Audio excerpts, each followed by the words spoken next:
can go a little further back, but what was one of your first paranormal experiences, or a family member who had a paranormal experience that kind of sent you on this path of enjoying creepy stuff? You got any stories from your childhood about seeing anything?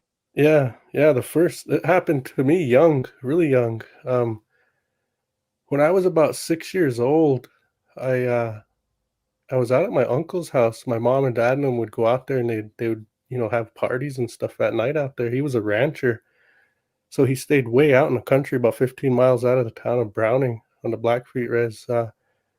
We would go out and see his old house was just this little tiny ranch house that had like a one bedroom, little small living room and then a kitchen.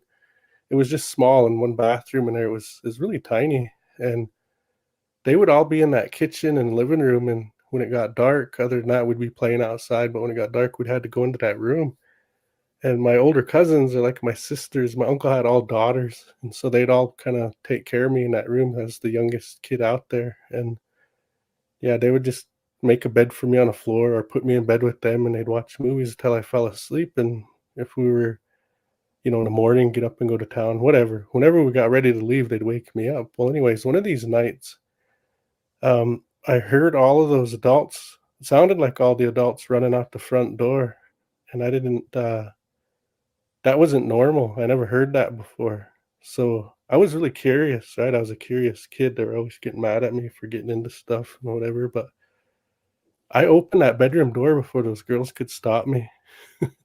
And I went running out toward that front door. It's just a straight shot from that bedroom door to the front door. I went running straight out across that little living room and jumped off the porch. And as I looked to my right, across this little dirt road that leads to the house, there's a tack shed, and there's an outside light there and some corrals, and there was a red horse trailer parked there.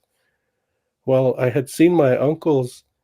Um, they were kind of like online, and they were walking toward that tack shed, and they were all yelling, "Get out of here! Get out of here!" And one, I remember my uncle on the left was picking up this siphon hose, getting ready to throw it, just like a chunk of hose, and he was going to throw it. This scene was kind of seared into my mind. And the next uncle was just pointing, "Get out of here." And then the next one was picking up a rock. The next one over, there was only four of them out there. And the next one looked like he was kind of digging in his waistline for like a gun or a pistol or something. That's all I remember. And then my focus left them because I kept looking to see where they were, what they were chasing. I was thinking, I was just a kid, so I was really curious. I was thinking, "Oh, is there a bear?" I always hear them talking about bears. Is there a bear? Is there a wolf? How about a coyote? Wild dogs? That's what I was thinking. I was just a kid, and I really wanted to see what they were Mm. after. Well, as I look, it's so quiet out there. Like I kind of stopped, like shuffling or moving, and I was just like trying to listen because I heard something. And what I heard was these old men. They were all talking Indian in the direction my uncles were walking. Then they like stopped and they just kept yelling and throwing stuff that way. And I couldn't see what they were after. I still couldn't see it. I was looking all over the ground. I couldn't see anything because there's just enough light from the outside light to see a little area. Um, and then my focus kind of went up to the top of that horse trailer, and there was about 7 or 8 owls sitting up there, and they were all Yeah. speaking Blackfeet, dude. Yeah. Oh man. And so that was the first time I ever, experienced anything like that, and I was really young.